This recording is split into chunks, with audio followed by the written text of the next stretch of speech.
예수님께서 기적을 행하시고 말씀을 선포하실 때 깊은 은혜와 감동을 받은 한 여인이 예수님께 말씀을 했습니다. 당신을 낳고 키운 여인은 복이 있습니다. 그랬더니 예수님께서 말씀을 하셨습니다. 오히려 하나님 말씀을 듣고 지키는 자가 복이 있느니라. 자식을 잘 키운 사람도 복이 있지만은 또 부모님을 잘 만난 사람도 복이 있습니다. 그러나 그거보다도 정말 복이 있는 것은 하나님의 말씀을 듣고 그 말씀대로 순종하는 자가 복이 있다고 예수님께서 말씀을 하신 겁니다. 아브라함은 저 갈대 우르에서 태어나고 성장한 사람인데 그 아버지가 우상 장사였다는 겁니다. 그 지방의 우상을 만들어 가지고 그런 대로 살았는데 이 아브라함이 부모님의 혜택을 받은 것은 거의 없습니다. 왜냐하면 비교적 일찍이 자기 고향을 떠났기 때문에 부모님의 덕분으로 아브라함이 그렇게 복을 받았다고 볼 수가 없겠습니다. 아브라함은 이제 객지를 떠돌아다니면서 많은 고생을 했고 또 아이가 없어가지고 그 마음고생이 아주 심했습니다만은 결국은 하나님 말씀을 잘 듣고 그대로 지켰기 때문에 축복의 조상이 되고 신앙의 원조가 됐습니다. 믿음의 조상은 아브라함이라고 불러지고요. 또 순종의 대명사도 아브라함이라고 불러집니다. 그래서 아브라함은 어디 가든지 하나님을 잘 섬기고 하나님 말씀을 듣고 순종하고 살았기 때문에 결국은 복을 많이 받았습니다. 온 인류의 믿음의 조상이 되었고요. 우리도 영적으로는 아브라함의 후손이라고 일컬어질 정도로 그런 엄청난 명예와 영예를 얻게 되었습니다. 특별히 남들이 아브라함을 축복하면 축복하는 그것 때문에 복을 받게 되고 또 아브라함을 저주하게 되면 저주하는 그것만 가지고도 저주를 받을 정도로 아브라함은 엄청난 축복을 받은 사람이 됐습니다. 그거는 부모의 덕이 아니었죠. 하나님을 잘 만나가지고 하나님 말씀을 잘 듣고 그대로 지켰더니 그런 복을 받게 되었습니다. 요셉은 야곱 아버지의 아들이었습니다. 야곱은 이스라엘 나라의 아버지였는데 그 아버지의 덕 받은 건 별로 없습니다. 일찍이 형들의 미움을 받아가지고 애굽의 노예로 팔려나가서 노예 생활하느라고 너무 힘들었습니다. 고생도 해본 사람이 하는 것이지 그렇게 곱게 자란 사람이 어떻게 노예 생활을 하겠습니까? 웬만해지니까 이번에는 감옥 생활을 해가지고 그것도 주인마님을 겁탈하려고 했다가 잘못돼가지고 이 요셉은요 평생 그 이후의 삶이 전과자의 낙이 찍혔는데 그것도 성폭행 미수죄라고 하는 그런 낙인이 찍혀가지고 살았습니다. 그런데 애굽이 요셉처럼 훌륭한 정치가가 없습니다. 애굽의 총리 대신이 되었고요. 애굽 사람이나 이스라엘 사람이나 누가 됐든지 간에 가장 존경하는 인물을 애굽의 그 총리 요셉이라고 할 정도로 그렇게 많은 복을 받은 사람이 됐습니다. 그 이유가 무엇입니까? 부모님 잘 만나서 부모님 교육을 잘 받아서가 아니고 하나님의 말씀을 잘 듣고 그대로 지켰더니 하나님께서 그에게 애굽의 총리라고 하는 놀라운 축복을 베풀어 오신 겁니다. 여러분 성경에 있는 모든 인물들이 그런 이야기를 가지고 있습니다. 신약에서도 예수님 만나가지고 예수님 말씀 잘 듣고 그대로 순종한 사람은 다 복을 받았습니다. 예수님 만나서 예수님 말씀대로 한 사람은 다 병 고침 받았고 또 인생의 의미도 알았고 하여튼 뭐 병이란 병은 다 고침을 받고요. 하여튼 예수님 앞에 나간 사람마다 복받이한 사람은 하나도 없습니다. 여러분 그 스로스프라고 하는 사람이 있었는데 이 사람이 호주와 영국을 오가면서 많은 흉악한 죄를 진 사람이었습니다. 이 양반이 일평생 감옥 생활을 40년 동안 했고요. 매를 8번이나 퇴장을 맞을 정도로 그렇게 흉악한 범죄인이었습니다. 근데 이 양반이 한 번은 그 구세군에서 운영하는 노숙자 쉼터에서 잠을 잘 기회가 있었는데 그때 성경을 읽다가 삶이 변했습니다. 그리고 이제는 더 이상 죄짓지 아니하고 매 맞지 아니하고 이제는 자기 같은 처지에 있는 사람들을 돕는 아름다운 일을 하다가 18년 동안 일하고 주님의 부름을 받게 됐습니다. 이 사람이 청전에 있을 때 간증할 때 이런 얘기를 종종 했습니다.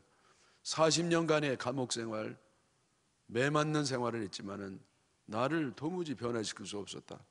그러나 예수님 만나서 단 1분 만에 나는 변화되었다. 40년 동안 그렇게 무수한 매를 맞고 감옥 생활해도 변화가 없었지만은 예수님 만나서 예수님 말씀에 순종하며 사는 그 1분이 내 삶을 변화시켰다고 얘기를 한 것입니다. 저도 알코올 중독 아버지를 모신 그런 아들이었고요. 찢어지게 가난한 집안에서 참 이름도 없이 빚도 없이 무명 시절을 다 지냈습니다마는 제가 하나님의 말씀을 듣는 은혜 가운데 은혜를 받고 지키는 은혜를 받아가지고 목사가 되고 또 다니면서 복음도 전하고 종종 외국에까지 나가서 복음을 전하는 그런 은혜를 받았습니다.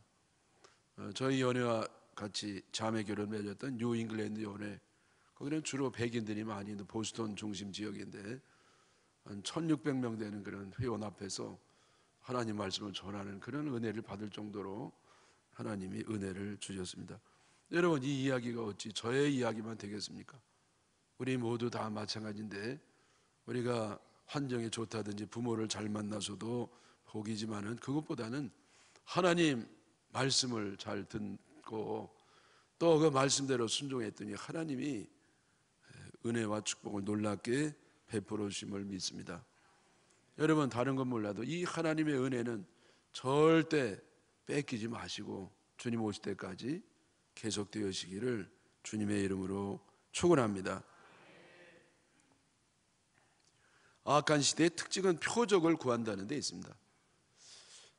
사람들이 예수님께 표적을 보여달라고, 당신이 하나님의 아들이고 우리를 구원하러 온 표적이 있으면 좀 보여달라고 그런 부탁을 합니다. 그때 예수님 말씀하셨죠. 오직 요나의 표적밖에는 너희에게 보여줄 표적이 없다. 말씀하시는 가운데 이 시대는 악한 시대라. 악한 시대는 표적을 구하는데 나는 너희에게 요나의 표적밖에 보여줄 게 없다고 말씀을 하신 겁니다. 왜 악한 시대가 되느냐? 표적을 구하기 때문입니다. 표적을 구하는 세대는 악한 시대입니다. 여러분, 믿음은요 그냥 믿어야 믿음이에요. 뭔가 표적을 봐야 믿겠다는 것은 순수함을 상실한 겁니다. 보여주면 믿겠다, 그래가지고는 믿음이 생기지 않습니다. 믿을 때 보이는 것입니다. 믿으면 보이는 것이고 믿으면 이해하는 것이고 가르쳐주면 내가 믿겠노라고, 알면 믿겠노라고. 맞죠? 그런데 신앙세계는 그게 아닙니다. 신앙세계는 믿을 때 아는 겁니다. 믿을 때 보이는 것입니다. 보고 믿겠다, 그런 사람 쳐놓고 믿는 사람 하나도 없습니다.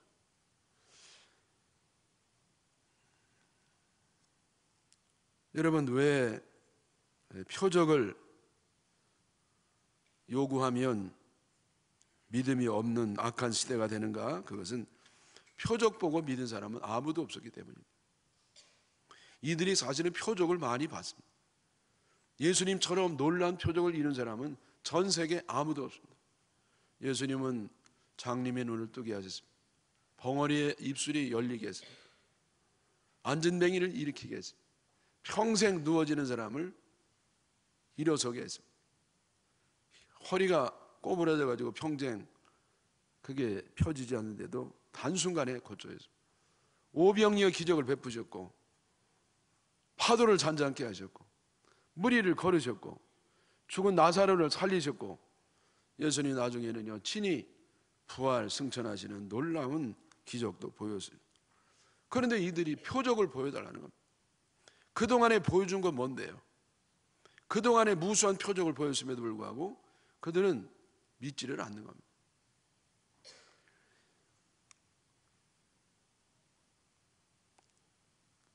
악한 시대가 표적을 보지 못해서 못 믿는 게 아니었습니다.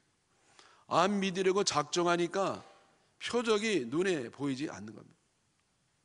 안 믿으려고 작정한 사람을 믿게 할 방법은 없습니다. 악한 시대라는 건 뭐냐? 믿지 않으려고 작정을 하고 표적을 보여달라는 겁니다. 예수님이 표적을 보여줘도 믿지 않습니다. 그러니까 이들은 악한 세대인 것이죠. 내가 보여줄 표적은 요나의 표적밖에 없다. 요나는 큰 물고기 뱃속에 들어가서 사흘 만에 다시 살아나는 놀라운 기적이 일어났습니다.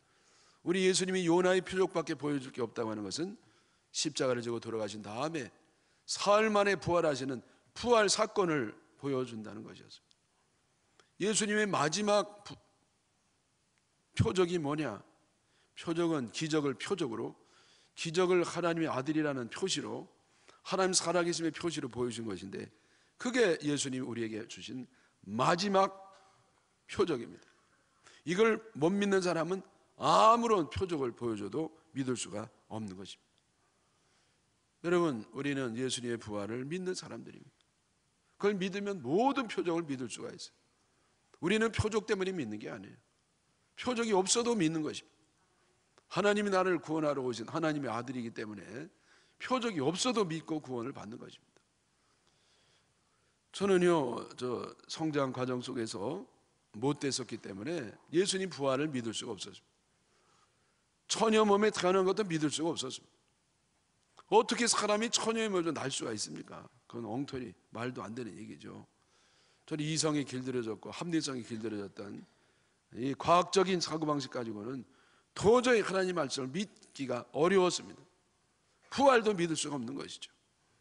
여러분, 더군다나 이 팔레스타인 지방은 보통 영상 40도 50도가 올라가는 그런 지역인데, 사람이 죽으면 사흘 만에는요 벌써 부패가 많이 진행이 되는 그런 때문에 어떻게 그런 사람이 부활할 수가 있습니까? 그래서 제가 믿기가 어려웠습니다. 하나님 살아계심도 믿기가 어려웠습니다. 살아계신 증거를 대면 좀 믿겠는데, 하나님 살아계신 증거를 못 보니까 어떻게 믿을 수가 있겠냐는 것이죠. 네. 여러분, 죄송해요. 제가 이렇게 못됐습니다. 초등학교 1학년부터 교회를 다녔지만은, 그러나 이제 어렸을 때는 그런 대로 믿었던 것 같은데, 나이 들고 머리가 커지니까 청소년기가 되니까 이제 못 믿겠다는 거예요. 하나님은 그런 대로 믿겠는데 예수님은 이거 믿기가 어렵습니다. 그런데 제가 믿게 되었고요, 이제는 제 생명보다도 귀한 게 믿음입니다.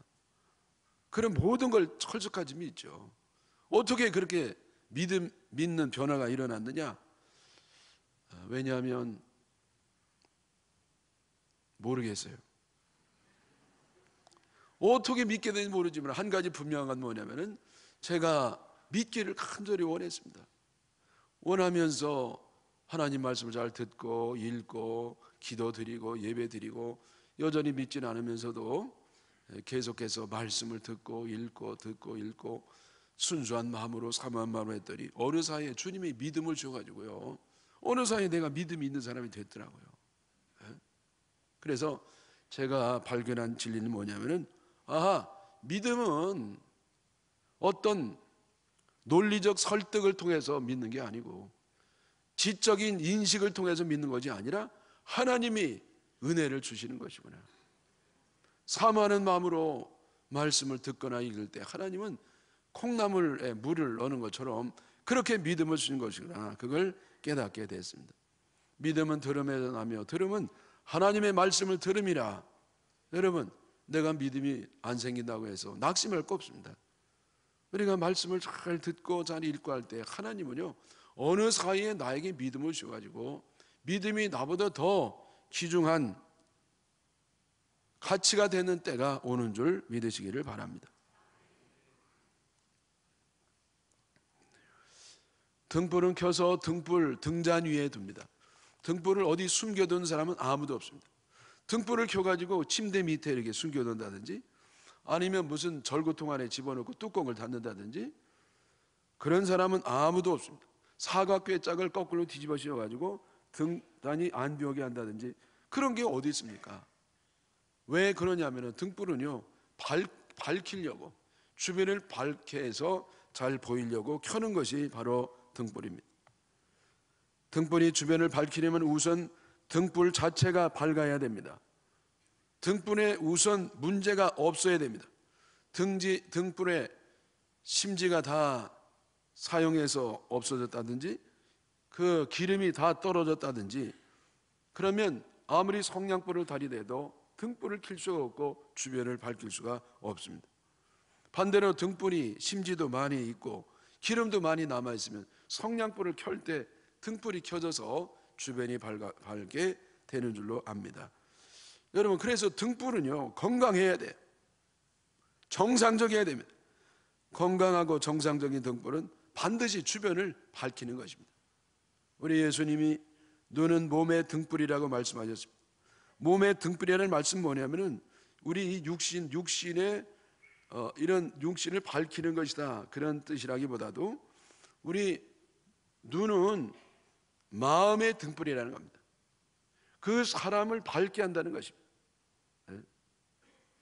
여러분, 눈이 시력을 상실했거나 녹내장이 됐거나 막말에 기스가 갔거나 어떤 하자가 생기면 제대로 보이지는 않습니다. 뿌옇게 보이든지 아니면 부분적으로 보이든지 아니면 이중으로 보이든지 아니면 눈 감고 있으면 아무것도 안 보이든지, 그래서 적어도 내가 눈을 뜨려는 의지가 있어야 되고요. 그리고 눈이 정상적으로 기능이 잘 돌아가야 되는 것입니다. 제가 드리는 말씀 뭐냐면은 보는 대상이 문제가 될 수 있지만은 우선은 내 눈 상태가 문제라는 것입니다. 우선은 내 눈 상태가 중요해요. 내가 눈이 떠 있어야 됩니다. 그리고 눈이 정상해야 됩니다. 기능을 제대로 해야 되는 것입니다. 또 우리가 이 쓰는 것도 잘해야 돼. 여러분, 여기 우리가 빨간 안경 쓰고 있으면 세상이 모두 빨갛게만 보여요. 파란 안경 쓰고 있으면 세상이 온통 파랗게만 보이는 겁니다. 안경을 오래 닦지 않아 가지고 잔뜩 때가 끼어 있으면요 사물이 희미하게만 보이는 거죠. 깨끗이 닦아야 되죠. 그리고 여기 색이 들어있지 않아야 됩니다. 편견이 없어야 되고, 그리고 마음이 깨끗해야 되고, 이런 사람이 뭐든지 제대로 보는 거죠. 여러분, 산은 산이요 눈은 눈이다. 누가 한 말이죠? 저도 옛날에 많이 했습니다. 아무도 주목한 사람이 없어요. 말 내용보다 누가 말하느냐가 더 중요합니다. 그리고 산은 산이라는 말이 너무나 당연한데 이 당연한 것이 왜 이렇게 어려울까요? 산이 산으로 보여야 되는데 산이 산으로 안 보이고 소가 누워있는 거로 보이는 겁니다. 여러분, 눈이요 정확한 통찰력을 갖고 정확하게 보려고 그러면 편견이 없어야 돼요. 마음에 삐뚤어짐이 없어야 돼요. 마음이 삐뚤어지고 뒤틀린 사람은 뭐든지 다 사물을 뒤틀리게 보고 사람도 뒤틀리게 보는 것입니다. 절대 바로를 못 봐요. 바로 볼 수 있는 사람은 뭐냐? 마음이 바로 된 사람, 눈이 똑바로 박힌 사람만이 정확하게 보는 것입니다. 나만은 정확하게 보지, 그렇게 얘기하는 사람은 착각입니다. 자기만은 정확하다는 사람처럼 없고 정확한 사람 없습니다. 누가 정확히 볼 수 있느냐? 나는 틀릴 수 있다. 나는 한 부분에 불과하다. 나는 불완전하다. 이런 사람이 똑바로 볼 수 있는 가능성이 생기는 겁니다. 여러분, 이렇게 본다는 것은 자기 관점의 필터를 통해서 본다는 것입니다. 그러므로 제가 가끔 말씀드린 것처럼 사실보다도 관점이 더 중요합니다. 다시 말해서 부정적인 사람은 부정적인 면만 보게 되고 긍정적인 사람은 긍정적인 면만 보게 되는 것입니다. 나무를 볼 때 어떤 사람은 나무를 보고요 똑같은 나무를 봤는데 어떤 사람은 나무는 밝다, 밝은 색조를 띠고 있다. 어떤 사람은 어둠의 색조를 띠고 있다, 나무는 좀 어둡다, 그렇게 보는 사람이 있어요. 여러분, 어떤 사람은 왜 밝게 나무를 느끼느냐? 햇빛 비치는 것만 봤어요. 햇빛 비치는 면만 봤더니 나무가 밝은 겁니다. 어떤 사람은 햇빛 반대 방향 그늘진 부분만 보니까 나무가 어두운 존재로 보는 겁니다. 여러분, 누가 맞습니까? 둘 다 맞아요. 둘 다 맞으면서 둘 다 틀려요. 둘 다 맞지만은 반만 맞아요. 반만 하는 것입니다. 근데 이 반만 하는 사람들이 서로 머리 터지게 싸우는 겁니다. 나무는 어둡다, 나무는 밝다. 둘 다 반만 맞는 거야. 합치면 맞는 건데 서로 같은 걸 보고 같은 입장을 가지고 서로 싸우는 겁니다. 여러분, 싸움이 되게 이런 싸움이 많습니다. 여러분, 나무가요 아주 건강한 나무예요. 싱싱하고 잘생긴 나무인데 어떤 사람은 그 나무가 썩었다는 겁니다. 많은 사람이 나무가 좋고 싱싱하고 건강하다고 그랬는데, 잘생겼다고 그랬는데, 이 사람은 나무가 아주 추하고 썩었다는 겁니다. 자기 두 눈으로 똑똑히 봤다는 거예요. 이게 도대체 무슨 얘기겠더니, 그 나무가 이렇게 참 멋있게 서 있는데 그 나무가 썩은 부분이 두세 군데 있는 겁니다. 이파리 몇 개가 썩었어요, 말라가지고. 근데 그 사람이 그것만 보고는 그 나무가 썩었다는 겁니다. 네? 여러분, 선생님들이 우리나라에만 몇십만 명 있을 겁니다. 근데 정확히 숫자는 모르겠습니다만은, 근데 어떤 사람은 선생님은 썩었다는 겁니다. 왜 선생님 썩었다가 보느냐? 어떤 뉴스를 접해보니까 선생님이 뭐 성추행하다가 애들에게 막 고발을 당했잖아요. 돈만 알고 애들 때리기를 막 밥 먹듯 하고, 공부에는 관심이 없고 늘 게임만 하고 있고 선생님이. 여러분, 그런 선생님은요 드물어요. 대부분 선생님들이 다 훌륭합니다만은 그 중에 몇 사람 문제가 있다고 그래서 그 자기가 경험한 것을 절대화하면서 그렇게 삐뚤어진 편견과 시각을 갖는 겁니다. 네? 여러분, 그래서 저는 권면을 드리고 말씀 뭐냐면은, 이왕이면 긍정적인 관점을 가지시라는 겁니다. 하나님은 긍정적인 사람을 사용하십니다. 왜 하나님이 긍정적인 사람을 사용하시느냐? 하나님이 긍정적인 분이기 때문에 그렇습니다. 하나님이 어느 정도로 긍정적이냐 하시면요, 하나님이 상과 벌을 주실 때 알 수 있습니다. 하나님이 우리 사람들에게 상을 주실 때는 자손 대대로 수천 대에 이르도록 복을 주신다고 그랬어요. 여러분, 우리 아버지가 잘해서 자식이 복 받을 수 있죠. 할아버지가 잘해서 복을 받을 수 있어요. 근데 증조 할아버지, 고조 할아버지, 현조 할아버지, 할할할할할 그래가지고 수천 대가 할아버지가 나하고 무슨 상관이에요? 근데 하나님 우리에게 얼마나 복 주기를 원하시냐면은, 우리에게 복을 줄 때 천대가 아니라 수천 대에 이르도록 그 할아버지가 잘한 것 때문에 수천 대 후대인 우리가 복 받을 정도로 그렇게 복 주기를 원하시는 하나님이라는 겁니다. 벌은 얼마냐? 3, 4대에 이른다고 그랬어요. 우리 고조 할아버지가 제일 끝입니다. 더 이상은 영향을 못 미치지 못해요. 근데 하나님 또 어떤 말씀하냐면은, 아버지가 열매를 먹을 때 실 걸 아들이 먹지도 않고 시다고 할 수 없다. 그게 뭐냐면은, 아버지의 죄 때문에 아들이 영향을 받거나 벌 받는 일이 없도록 하라. 그것이 하나님의 뜻입니다. 그래서 벌은 내가 해당되는 것만 받고 상은 수천 대에 이르니까 하나님이 얼마나 긍정적인 분이시냐 이것이죠. 네? 예수님께서 말씀을 하셨습니다. 씨 뿌리는 비유에서요, 열매를 맺는데 열매가 100배, 60배, 30배 열매 맺느니라. 네? 여러분, 순서가 30배, 60배, 100배거든요. 근데 예수님은 100배, 60배, 30배 열매를 맺는다. 물론 30배, 60배, 100배도 있습니다. 근데 더 많은 부분이 100배, 60배, 30배 더 많이 주기를 원하는 것이 우리 하나님이십니다. 하나님이요, 우리 때문에 얼마나 속을 썩겠습니까? 여러분, 우리는요 겨우 내 주변에 있는 사람이 속 썩이는데 그게 그렇게 죽고는 못 살게 속 썩이는 것인데, 하나님의 온 전 인류 전체가 그렇게 속을 썩이는 하나님 속이 얼마나 썩으시겠어요? 하나님도 감정이 있습니다. 얼마나 속이 썩으시겠어요? 하나님이요 그 속 안썩을 절호의 기회가 한 번 있었습니다. 그 절호의 기회가 언제냐? 노아 시대 때였습니다. 하나님 이제 더 이상 못 참아가지고요, 내 인류를 쓸어버리랴. 그리고 이제는 방주 들어간 사람 외에는 다 쓸어버리기로 했는데, 그때 노아와 식구들이 들어가고 이제는 40일이 지난 다음에 노아가 나와가지고요 그 식구들하고 같이 이제는 번창하고 해서 다시 하나님이 속 썩는 그런 경우가 생기는 것입니다. 여러분, 저 같으면요 그때 노아 만들려고 하지도 않아요. 그냥 쓸어버리면 되거든요. 쓸어버리고 새로 만드는 겁니다. 착한 일만 하는 인간으로. 착한 일만 하는 인간, 하나님은 섬기는 인간, 못되고 아주 죄 많은 인간은 싹 없애고 아예 착하게만 만들면 되잖아요. 그러나 하나님은 한 번 택한 사람을 버리지 아니하시고 포기하지 아니하시고 어떤 일이 있어도 끝까지 사랑하시는 그 사랑을 우리에게 보여주시는 참으로 긍정적인 분인 줄 믿습니다. 때로는 하나님이요, 우리 기준에 볼 때는요, 너무 좋으세요. 너무 좋으세요. 너무 좋아가지고요, 참 걱정입니다. 이거 좀 웃어야 되는데.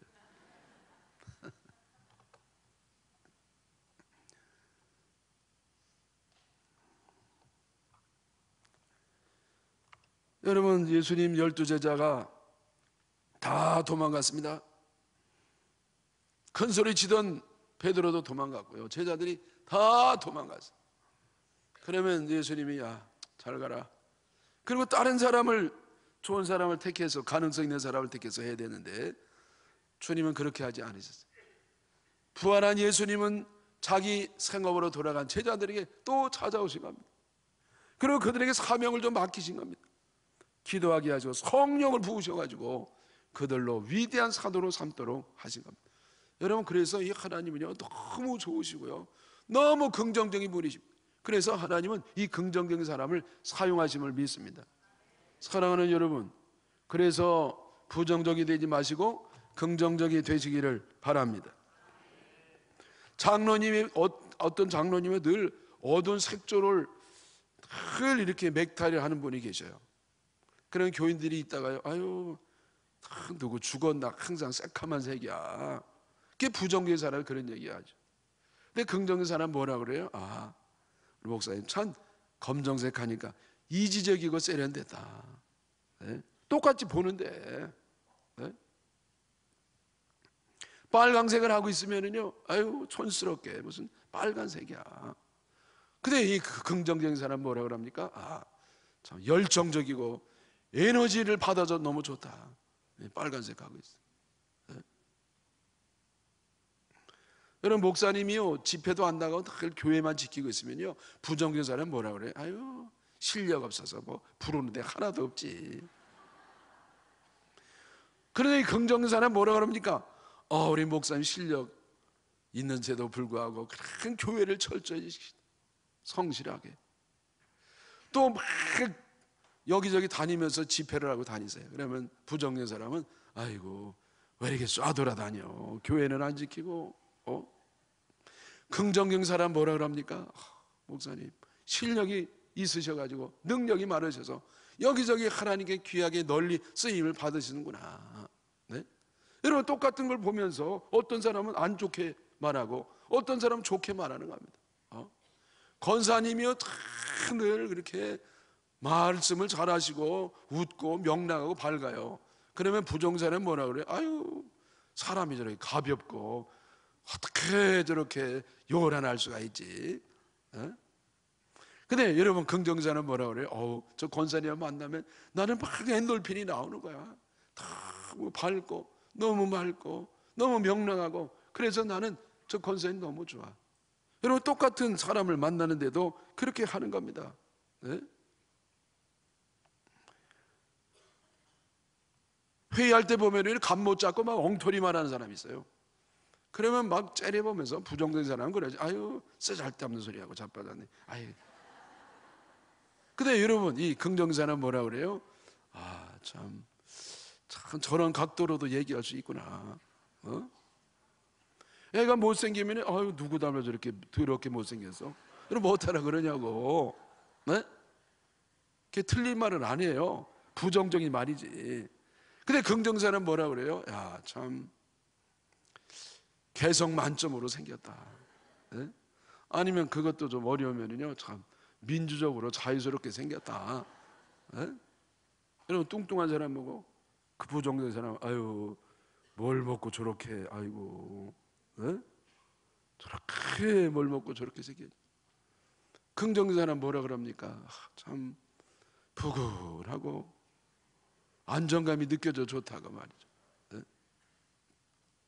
저는요, 기도할 때 아주 그냥 별로 안 좋은 게 있어요. 그게 뭐냐면, 대표 기도할 때 주여 빈자리가 많사오니 이 자리를 채워주시옵소서 하면 그 빈자리만 써니 할 때 마음이 그냥 별로 안 좋아요. 부정적인 말이니까.